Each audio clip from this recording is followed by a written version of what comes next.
Ready to go? Yeah. All right. Hi, Aaron. How you doing? Good. How are you? Doing well. All right, we're back for the third week of the Summertime Coffee Club for Brandywine Coffee Roasters. We're going to be talking about sky jellyfish and a beautiful Kenyan coffee. So I'm going to start here with the sky jellyfish as I grind and get the coffee ready. Are you familiar with this aerial phenomenon at all, Aaron, friend? I am familiar with real jellyfish, and the memories are burned into my brain, but no, I'm not familiar with this story.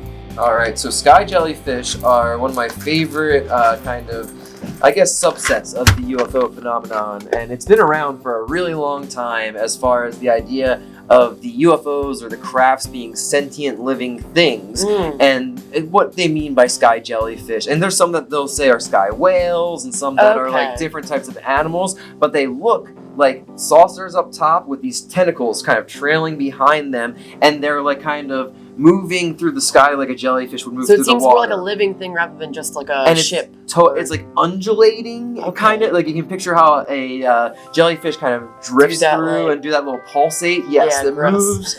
So not only does it look and resemble like a jellyfish, but it moves like a jellyfish.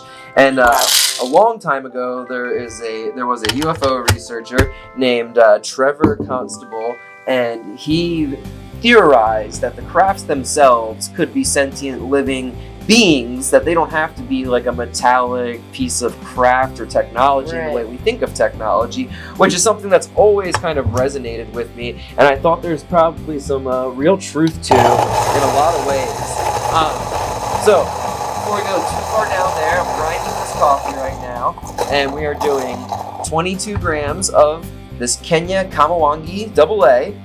Ooh, it smells really good. So these are my favorite type of Kenyan coffees. They're big, they're round, they're boisterous, they have that tropical fruit for days, and they have that body that is so uniquely found in the Kenyan coffees. So this is going to be a real good one. It's one of my favorites for the club offerings here for sure.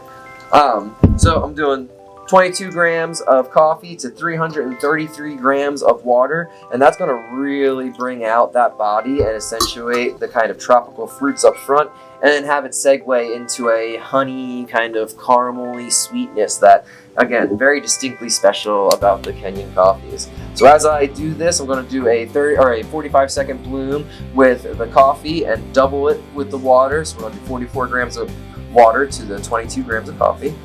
And as I do that, I'm going to talk about the Delaware sky jellyfish. So as I was saying, Trevor James Constable kind of came up with this theory a long time ago. I believe it was in the 50s, 60s era.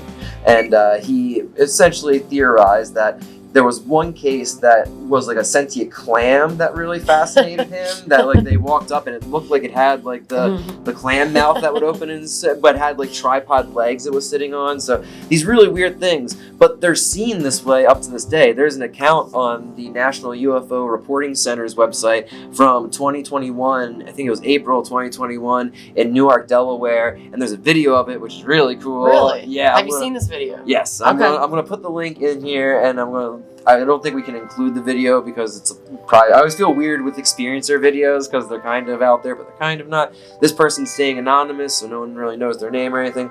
But it's a husband and a wife, and essentially they are in Newark in the kind of like out towards the rural part, like getting down towards Middletown. Big property it looks like, and it's just this like, it looks like a red jellyfish head bursting through the clouds in this like undulating thing with tentacles following. It's kind of like I was describing. Wow. Yeah, it's really impressive. And one of the things, like the guy, he is like, this is something I've never seen before, and he's like freaking out. And the wife is the one who's like, it looks like some sort of jellyfish, and I'm like, she nailed it. That's the thing that has been out there for a while. But I just love the accounts that are more than just the kind of like metallic disc that came here from another planet and stuff. Because I feel like half the fun in talking about these weird stories is talking about them so that we can just kind of have these fun thought experiments and think a little weirder about things in general. But I'll definitely post the video, a link to the video so everybody can check it out. And if you just Google sky jellyfish UFO videos, you're going to come up with some of the best things out there. Some true high strangeness that like it's a little refreshing in this day and age where there is a lot of talk about UFOs and a lot of talk about like these different crafts, but a lot of it's coming through through this American military lens, that's just not as much fun, Right. Plus, we, in our minds, like being here, think ships are supposed to look a certain way, and it's interesting to think, like, why would we wouldn't know what's possible. We only think of what we know, so it's like interesting to think of like a different angle. No, that it could be like a living thing, or just like it doesn't really make sense with the way we think things are. Absolutely, yeah. That's the coolest part, is that there's a way that this reflects both ourselves and the culture that we live in. And, we're a very material culture, like technology. I was listening to a really good interview with a comic artist I like, and they brought up a great point, and they used Batman as this example, right? If you look at the way Americans write Batman villains, it's always like, or I guess comic book villains in general, it's always a science experiment gone wrong, nuclear waste, an explosion. It's very material science. And then in like the 80s, you have Alan Moore and Grant Morrison and all these people coming over from England and all of the UK and Scotland, and they imbue it with, they don't do the science going wrong, they do magic. Like, it's the first time Batman has these enemies that are based in alchemy and esoteric ideas, and they imbue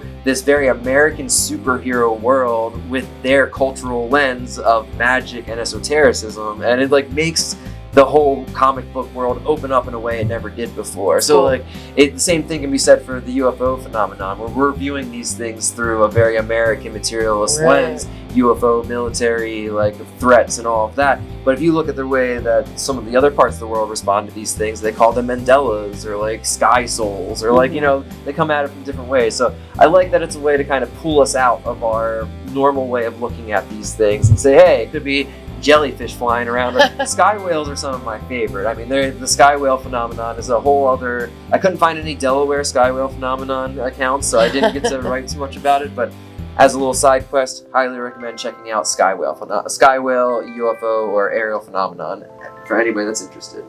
All right, we are going to put this down here. And then we are going to... This drip through at right about 4 minutes, which is right where we wanted it to be.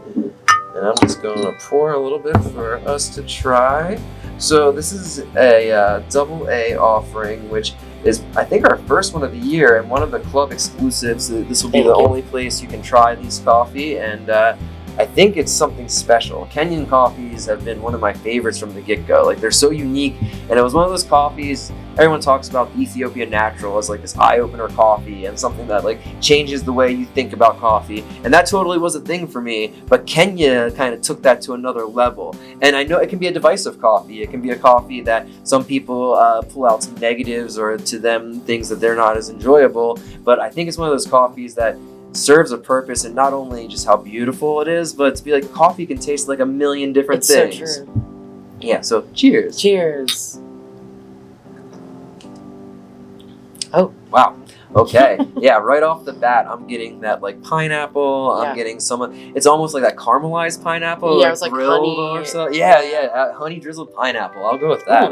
Like, that sounds good. Right. And like, there's definitely, like, right up front, that honey is very prominent. And there's also this really nice kind of roundness to it. Like, the sides of your tongue kind of light up, and kind of really, the lingering effect of a Kenya is something special. It's almost like, I know, like, when I was young, I used to love to just eat butter, like, just take butter patties and just, like, eat butter patties, like those ones that come in the gold wrapper. But it has that same feeling afterwards. Where, I know like, what you mean. It has that fatty kind of, like, tongue texture. That sounds gross. But like, I don't think I've ever eaten butter, but I'm not gonna lie, I've seen butter that looks so appetizing, I've wanted to eat it, like when they use the scoop. Oh. And you're like, is that ice cream or is that butter? Either way, give it to me. Honestly, the butter, that's like, there's like a really fine line between where it's cream and then when it's butter, so it's like... It's kind of the same thing, right?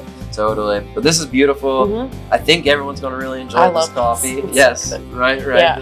And this is one, like I said, you're getting first crack at it in the club. We're not going to release this on the website for a little while, so enjoy the early preview. And yeah, thank you for checking this out and hanging out with us and listening about weird stuff and drinking some coffee.